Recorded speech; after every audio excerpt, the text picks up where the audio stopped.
Assalamualaikum warahmatullahi wabarakatuh. Saya Miftahur Rizkiah, NIM 2114060028, Fakultas Tarbiyah dan Keguruan, jurusan Bimbingan Konseling dan Pendidikan Islam. Baiklah, saya dari kelompok 7 akan menjelaskan tentang sejarah perkembangan Pancasila. Sejarah perkembangan Pancasila pada era pra-kemerdekaan. Pancasila adalah ideologi dasar negara dan rumusan kehidupan bagi negara Indonesia. Pada tanggal 1 Maret 1945, dibentuk Badan Penyelidikan Usaha Persiapan Kemerdekaan Indonesia yang diketuai oleh Dr. Kanjeng Raden Tumenggu Rajiman Widodiningrat. Dalam pembukaan pidato pada sidang pertama, Rajiman Widodiningrat mengelontarkan pertanyaan, apa dasar negara kita dan mau dibentuk apa? Untuk merumuskan Pancasila sebagai dasar negara, terdapat usulan-usulan pribadi yang dikemukakan dalam sidang BPUPKI, yaitu dari Muhammad Yamin, Soekarno, dan Supomo.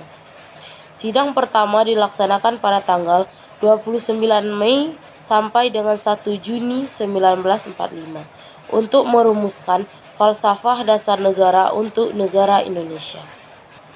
Yang pertama dari Muhammad Yamin, pada tanggal 29 Mei 1945, Muhammad Yamin mengemukakan 5 azas bagi negara Indonesia. Sila pertama, kebangsaan; kedua, kemanusiaan; ketiga, ketuhanan; keempat, kerakyatan; kelima, kesejahteraan rakyat. Dari Profesor Dr. Supomo, pada tanggal 31 Mei 1945, Profesor Dr. Supomo mengemukakan 3 azas teori-teori bagi negara Indonesia, yaitu sila pertama, teori negara perseorangan atau individualis. Sila kedua, paham negara kelas atau kelas teori. Sila ketiga, paham negara integralistik. Dari Insinyur Soekarno, pada tanggal 1 Juni 1945, Insinyur Soekarno mengemukakan 5 prinsip dasar negara, yaitu sila pertama, nasionalisme atau kebangsaan Indonesia; sila kedua, internasionalisme atau peri kemanusiaan; sila ketiga, mufakat atau demokrasi; sila kelima, kesejahteraan sosial; sila kelima, ketuhanan yang Maha Esa. B. Pancasila di era kemerdekaan. Di era pra-kemerdekaan, selepas perumusan dasar negara Indonesia yang dilaksanakan tanggal 29 Mei sampai 1 Juni 1945, sesudah itu dibentuk panitia kecil, yaitu Panitia 9, untuk merumuskan gagasan-gagasan tentang dasar-dasar negara yang dilontarkan oleh 3 pembicara pada persidangan pertama. Pada tanggal 18 Agustus 1945, Piagam Jakarta mengesahkan pada sidang PPKI dalam pembentukan Undang-Undang Dasar 1945. Naskah Piagam Jakarta ditulis dengan menggunakan ejaan Republik dan ditandatangani oleh Insinyur Soekarno, Muhammad Hatta, A.A. Maramis, Abdul Qahar, Haji Ahmad Salim, Ahmad Subarjo, Abi Kuno, Kiai Haji Wahid Hasyim, dan Muhammad Yamin. Pada tanggal 22 Juli 1945, Piagam Jakarta diperbandingkan perumusan dasar negara menjadi: yang pertama, ketuhanan yang Maha Esa; kedua, kemanusiaan yang adil dan beradab; ketiga, persatuan Indonesia; keempat, kerakyatan yang dipimpin oleh hikmat kebijaksanaan dalam permusyawaratan perwakilan; kelima, keadilan sosial bagi seluruh rakyat Indonesia. C. Sejarah perkembangan Pancasila pada masa Orde Lama 1959 sampai 1966. Periode 1959 sampai dengan 1966 diwarnai dengan sistem demokrasi terpimpin oleh Soekarno. Masa demokrasi terpimpin juga menjadi akhir Orde Lama usai terjadinya peristiwa Gerakan 30 September 1965 atau yang kita kenal dengan G30 SPKI. Soekarno mengubah sistem politik Indonesia menjadi demokrasi terpimpin melalui Dekret Presiden 5 Juli 1959. Akibatnya, sistem perpolitikan dan pemerintahan negara bertumbuh kepada Soekarno selaku presiden. Lewat Dekret Presiden 1959 pula, Soekarno membubarkan Konstituante. Konstituante adalah Dewan Perwakilan yang bertugas untuk membentuk konstitusi baru negara, yakni Undang-Undang Dasar 1945 yang sebagian masih mengadopsi undang-undang kolonial. Dekret Presiden 1958 mengembalikan konstitusi ke Undang-Undang Dasar 1945 dan membentuk Majelis Permusyawaratan Rakyat Sementara atau MPRS serta Dewan Pertimbangan Agung atau DPAS. Pada pelaksanaan demokrasi terpimpin, justru terjadi pelanggaran terhadap Undang-Undang 1945 dan pemerintahan cenderung menjadi sentralistik. Hal ini dikarenakan terpusat hanya kepada presiden yang membuat kedudukan presiden sangat kuat dan berkuasa, terlebih setelah mundurnya Hatta dari posisi wakil presiden sejak 1956. Kedudukan Pancasila pada masa Orde Lama kembali terancam dengan terjadinya peristiwa G30 SPKI yang melibatkan orang-orang PKI dan sebagian militer sebagai pelakunya. Tragedi G30 SPKI sekaligus menjadi awal dari akhir rezim Orde Lama pimpinan Soekarno yang kemudian diganti era Orde Baru sejak 1966. Yang selanjutnya, sejarah perkembangan Pancasila pada masa Orde Baru. Pancasila sebagai dasar negara Indonesia juga ditetapkan pada masa Orde Baru sejak 1966 sampai 1998, ketika Soeharto menjadi Presiden Republik Indonesia.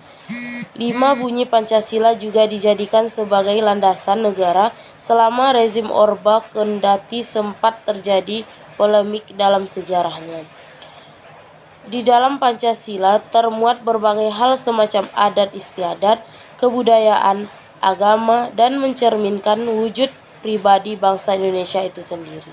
Berikut ini bunyi 5 sila yang ada dalam Pancasila. Yang pertama, ketuhanan yang Maha Esa. Kedua, kemanusiaan yang adil dan beradab. Ketiga, persatuan Indonesia. Keempat, kerakyatan yang dipimpin oleh hikmat kebijaksanaan dalam permusyawaratan perwakilan. Kelima, keadilan sosial bagi seluruh rakyat Indonesia. Penerapan Pancasila sebagai ideologi bangsa pun berproses sesuai dengan keadaan zamannya, termasuk pada masa Orde Baru. Landasan bagaimana sejarah Pancasila, ideologi Pancasila pada masa tersebut.